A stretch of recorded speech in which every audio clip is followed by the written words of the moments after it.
'Cause I got a case of multiversal madness.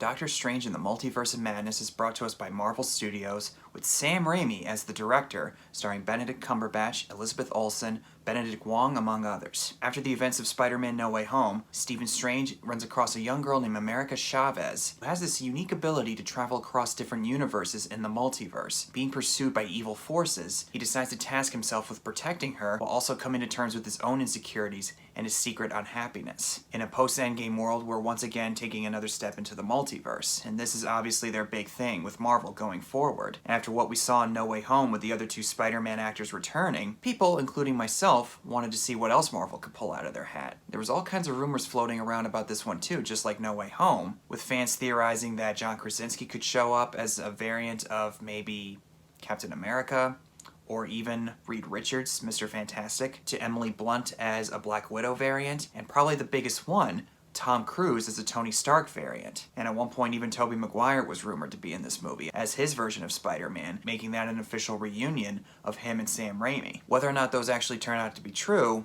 unfortunately I have to put in the spoiler warning for those who haven't seen it yet, so if you haven't seen it, that's your warning. Some of those cameos turned out to be true, a lot of the other ones though, not so much. We'll get to the Illuminati stuff, but those appearances from those characters, that was a pretty sweet sight. Marvel Studios has once again delivered on this movie. Another solid base hit, and I would go as far as to say that maybe even I like it a little bit better than the previous one, which I think had a lot of entertainment value and merit to it. With Sam Raimi behind the camera, naturally I think there was a little bit more of an emotional weight to it, and this is probably the most stylistic movie that the MCU has put out. Sam Raimi not only being known for the original Spider-Man movies, he's also famous for movies like Drag Me to Hell, Darkman, and Evil Dead, which is probably his signature film series besides Spider-Man. Someone who has a horror movie background, there's certain imagery and certain jump scares that happen throughout, and there's also some pretty grotesque violence and deaths, even for a PG-13 rating. That would tell you all you need to know, that there's a horror movie guy behind the camera. Like Wanda showing the actual reality of the land that she's living in after the events of WandaVision, where it's a very creepy, desolate place. All these trees with no leaves on them, and the color palette is very red and pinkish. Is there a pinkish hue? A pinkish hue? Yes, a rosy glow. There's a hue. Although I don't think women would kill to have Wanda's eyebrows. And there's even a haunted house, which is another universe's Doctor Strange's home, which we've all seen in the trailers. It's a creepier and darker version of Strange. Very murky and has a piano and a harp, and everything looks kind of gothic. And right then when that scene happened, I said, haunted house, how cliche. But there's also giant monsters with red glowing eyes that look like they were pulled right out of the first Ghostbusters movie, but melded with the creatures from Lord of the Rings, and also the scary demons from the Land of the Dead when Strange does the dream-walking effect in his universe. Along with James Gunn and Taika Waititi, Sam Raimi has shown that Marvel does allow people in their wheelhouse to put their own distinctive stamp and style onto it, while also trying to keep it within the framework that they set up. Those arguments out there that I've heard that Marvel is very controlling of their filmmakers and they don't allow them any kind of creative freedom, well, I think that's absolute baloney in this situation. If it's any indication, you might actually want to go back and watch some of the other movies, because if you think that they're all very much the same thing, maybe to a certain degree, yeah, you are correct. There's other ways that filmmakers can show their own styles. And in this case, visually, Sam Raimi, it's pretty obvious. Not everybody has to be a Sam Raimi or Tim Burton in order to have their own style. There's even a sequence in the beginning of the movie where we've seen little bits of it in the trailer. There's this giant octopus creature with one eye that's chasing after America Chavez. The young girl America lands up on this ledge on the top of this building, and the octopus creature starts to climb the building. Strange and Wong try to fight it off. Once I saw that scene, I thought, Spider-Man 2, with Spidey and Doc Ock fighting on the side of the building and Aunt May is on the ledge hanging for dear life. Not only that, but the way Wanda ends up sacrificing herself by killing the support beams in the temple that she's hiding out in, just like Octavius did in the warehouse when he drowns the tritium into the East River. It's a Sam Raimi thing, I suppose. Hey, I liked it anyway. And of course, there's a Bruce Campbell cameo, which turns out to be a really ingenious way of playing on the post-credit scene joke. And even though Tobey Maguire was rumored to be in this movie, he didn't show up in any capacity. And some people may be a little bit upset about that, but to be honest with you, I'm kind of glad that he didn't, because if he did go up against Wanda, that would have meant instant death for him, especially when she kills everybody in the Illuminati, except for maybe Mordo. If you could let me know in the comments, let me know. And also, we just saw him in No Way Home, which was more than fine with many people, including me. And if they couldn't find a way to make him fit in this movie, I don't really see that as a problem. That would have been nice to see if he did show up in some capacity, or maybe they showed a flash of him. If he doesn't fit in there, then there's no need to force him in. But he did say in an interview not too long ago that he's not ready to close the chapter on his character, so I'm sure Marvel will find some excuse to throw him back in there in some capacity, so there's plenty of opportunities coming. But as far as the story and characters, Steven having seen Christine getting married to somebody else, I'm assuming that maybe she was still alive during the 5-year blip, and when he disappeared for 5 years, she decided to move on with somebody else, and I think there was other things from that too. She does say in this movie that she respected him for always wanting to be the one to hold the knife, but she could never love him for it. I guess it turned out that it was never going to work out between him and her anyway, and if the What If series is any indication, they were never really meant to be a long-term couple regardless. But it also provides the film some really needed emotional weight about whether or not Steven is actually happy. And he obviously puts on a facade and lies about how he is happy when he actually really isn't. Being hailed as a hero by most of the universe, he later tells Wong at the end that he thought it would get him to a place of happiness, but unfortunately, it doesn't. And a lot of that, I think, is due to Stephen Strange's own insecurities and his own demons that he's trying to fight through. And I think Benedict Cumberbatch, once again, is really solid in the role. I think he's very charming and witty and dry in his own unique ways. And in a lot of ways, he kind of reminds me of Hugh Laurie from the show House. Just the way he talks and enunciates his voice. And also, he's a doctor, although maybe not quite as funny as Hugh Laurie, but he has his moments. Wong is really fun to have around, and the character America Chavez, I don't know the actress's name. There was a lot of controversy around her and some racism thrown towards her, that Marvel was just using her to push some kind of a political agenda because of her heritage. I think that's baloney, and they should not focus on that stuff, but that's just me.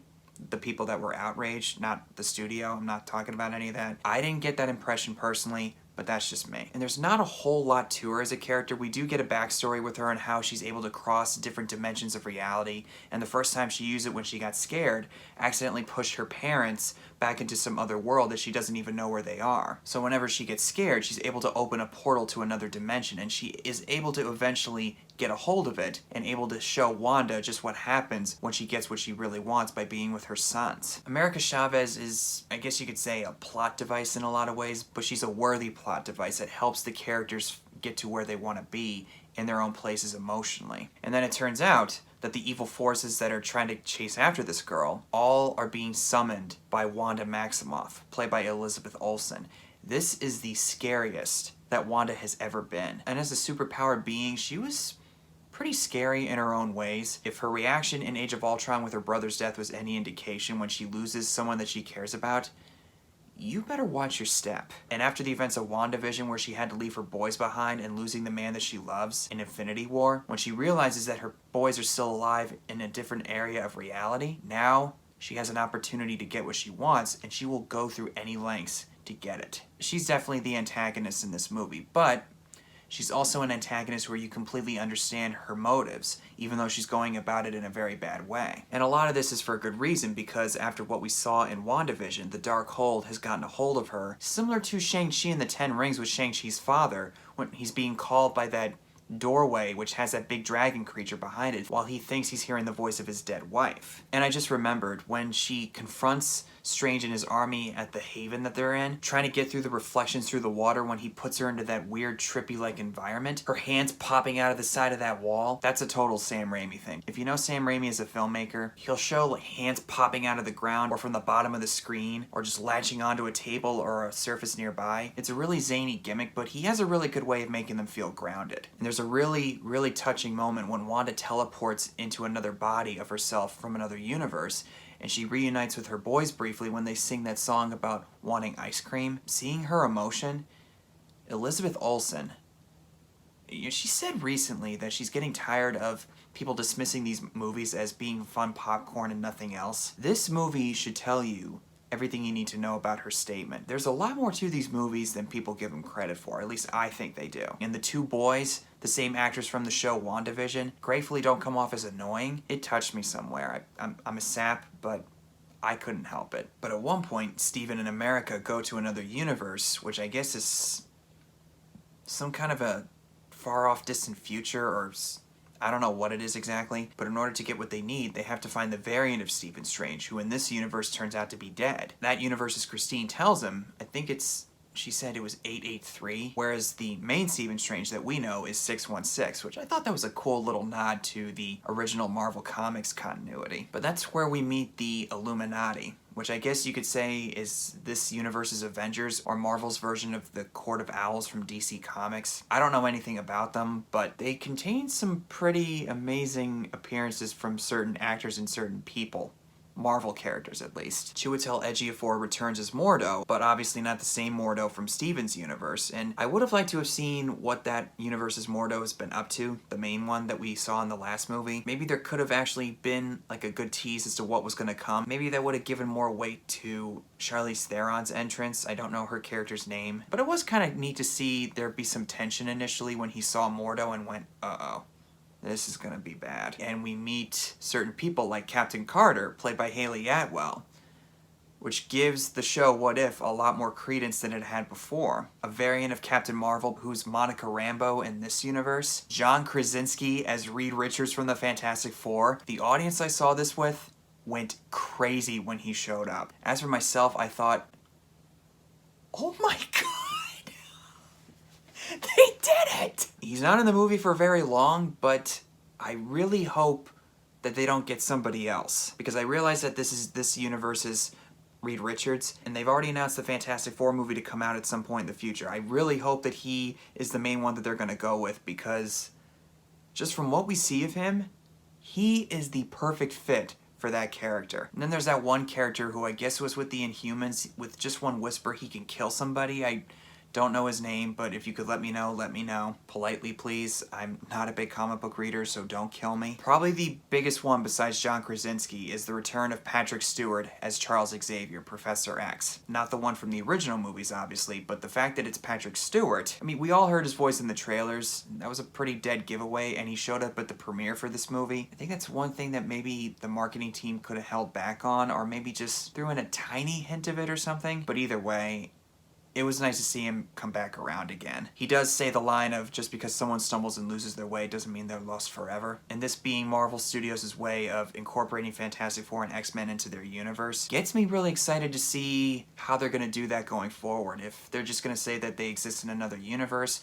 or if they're going to bring him into the main timeline, I don't know. But even so, it's going to be really, really hard to recast some of those characters, because Patrick Stewart as Charles Xavier, besides James McAvoy, he's perfect. He is a perfect fit, and I don't think any of the detractors can argue with that. This scene is actually really important for Stephen Strange's arc, because in this universe, Stephen is looked up to as a hero who defeated Thanos, but it turns out that he was dreamwalking a lot of the time, and he used that power to defeat Thanos in this universe, and the Illuminati had to kill him when he and they all realized just how much of a dark toll it took on him. And they all view 616 Stephen Strange suspiciously for that reason alone, and eventually he does do that dreamwalking thing on that dead zombie version of Doctor Strange, but he's not like the other Doctor Strange variants. He actually does have good intentions, and he's able to admit that he's not happy, as he later admits to Christine after the climax. And even Charles Xavier seems to agree with that. He's had enough life experience at this point to realize that, no, I think this guy might be special. We'll see what kind of Stephen Strange you really are. Not only that, but they get Captain Carter to say, I can do this all day.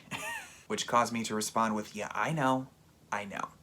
Unfortunately, they're all killed by Wanda. Once she shows up, I knew that they were all done for. Like, there's no other way that could have gone that way. She basically turns Mr. Fantastic into a giant string of spaghetti, and she slices Captain Carter in half with her shield. We don't see it, exactly, but the implication is pretty obvious. My heart sank immediately. I thought, you just killed Haley Atwell. How dare you? And again, I really hope that we see more of Krasinski as Mr. Fantastic. Maybe even get Emily Blunt as the Invisible Woman, because she went from saying, no, I don't want to do comic book movies, now she's seemingly warmed up to the idea. They've been fan favorite castings for a long time, and if this gives them any kind of indication, Marvel, do it.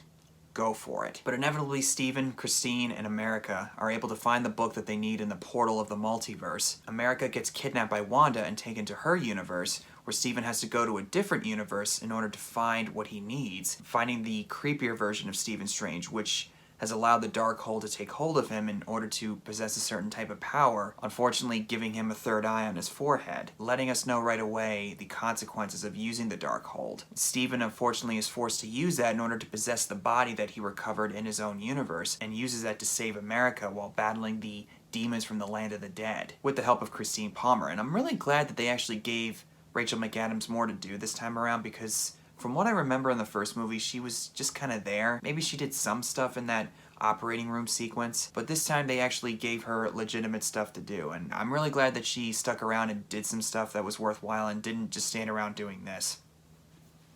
But I really like how this all resolves when America decides to give Wanda what she wants, throws her into that universe that she wants to go to with her sons. They freak out over the fact that she's a witch, and they call their mom, and she tries to calm them down. She's able to see what kind of monster that she's actually become. Therefore, she decides to let them go and be with their actual mom in that universe, and she sacrifices herself for the greater good. But the way it was done, it's really hard for me to put into words exactly, but I did get a little emotional. I think that Elizabeth Olsen deserves a little more credit because this character is very tragic. Losing her brother, the man that she loves, and being pulled away from her two sons. In a similar way to Bucky Barnes, she's probably one of the most tragic figures in the MCU, and Elizabeth Olsen played it to absolute perfection in my book. And the way they wrote her character in all of these movies and the show WandaVision, you couldn't have done it better in my book. And as for what I would have preferred to have, I think that we could have used an extra scene or two, like in the beginning with Michael Stuhlbarg's character, Dr. West. He was blipped for 5 years, lost his brother and his two cats, and he asked Stephen Strange, was it really worth all that sacrifice? Kind of like in Captain America Civil War, where that one mother comes up to Tony and says, you killed my son in Sokovia. Maybe show just a little bit more of the full weight and consequences of Stephen Strange's actions. Maybe you could have used that to get him to second guess himself, and that maybe I didn't make the right choice. What if I didn't give up the time stone? I just think it would have been an interesting conversation, especially when you think about like the cause and effect of time and all that stuff. But I think in a lot of ways Multiverse of Madness accomplishes what it sets out to do. And it continues to delve on the multiversal aspect of the MCU and makes me really excited for all the stuff that it lays the foundations for. Hopefully we could get some questions answered on this universe's Mordo in the third Doctor Strange movie. Who knows? But I'm really satisfied with the product that we got. It's very stylistic and very fun in all the usual Marvel ways, but I also think it's done very tastefully. And Sam Raimi said in an interview that he really liked working with Marvel. So if we could get him back again for another Doctor Strange movie, hey, count me in. I'm all for it. Those are my thoughts on Multiverse of Madness. What are your guys' thoughts? Comment below and tell me what they are, and I'll see you guys in the next one.